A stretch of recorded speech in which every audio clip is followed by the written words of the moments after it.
Denmark recently passed a landmark bill that will henceforth pronounce sex without consent as rape. In a long-awaited victory for assault survivors, Denmark has now toughened its rape laws and criminalized sex without explicit consent. It sounds obvious, but the sexual violence laws in the Nordic country weren't put together that way until now, just like in many other states of the European Union. And hence, this new legislation is seen as a welcome change by several rights groups as well as many assault survivors who've been struggling to bring this change about for several years.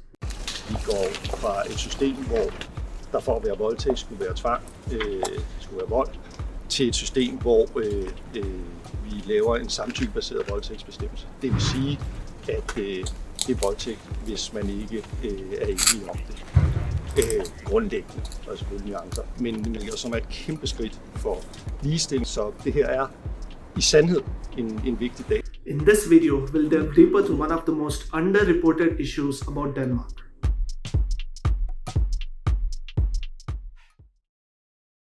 Denmark is often considered not just one of the most beautiful countries in the world, but also one of the most progressive. And that's because the Scandinavian nation excels in various indexes such as liberalism, press freedom, standard of living, healthcare system, and even leading the way in terms of environmental health, global happiness, social mobility, and even gender equality. Sounds like the most perfect country, isn't it? Well, not quite so, because on the flip side, Denmark also has some of the highest prevalence of sexual violence in Europe.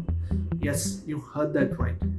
In fact, the Danish Ministry of Justice estimates that about 11,400 women were raped or subjected to sexual violence in the country in the year 2017, which is quite a large number considering the population is only 5.8 million.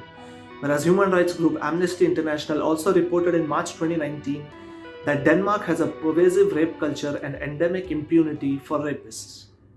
So how did a country with the best record for gender equality in Europe end up being one of the worst on the continent for violence against women? Well, some people believe that Denmark's image as a highly progressive society actually concealed the issue, emboldening the perpetrators, while some say the fundamental issue here was the very definition of rape. Well, first of all, we show how a very outdated legislation that implies that legally it's only rape if there is physical violence or if the women or the victim resisted. In fact, for a person to be convicted of rape in prior legislation, the victim had to prove there were use of physical violence, that he or she was unable to resist, or if there were any threats or coercion involved. Sounds complicated, I know. And due to such a flawed policy, many perpetrators even went unpunished. Amnesty International reported that out of 1,017 rape cases that were reported in the country in 2019, only 79 resulted in convictions. However, all of this is set to change with the recent amendment, as rape will now be defined on the basis of a lack of consent instead of a lack of resistance. And even though it will not solve the problem overnight, the law makes it easier to bring the perpetrators to justice. Det vil ændre, hvad skal man sige, bevistemaet lidt. Fra at det kommer til at handle om vold til det handler om, har der været samtykke eller ej. In neighboring countries, Sweden, which introduced the consent-based law in 2018, there's been a sharp increase in the number of convictions ever since, going up from 190 in 2017 to 333 in 2019. And a similar effect is expected in Denmark, which sees the new law come into effect from 1st January 2021, making it only the 12th country in the European Economic Area to recognize sex without consent as rape. Sex without consent is rape. Sex without consent is rape. Sex without consent is rape. Because remember, consent not only means you're agreeing to do something, consent also means you have complete ownership of your body, and no one else can take that ownership away from you.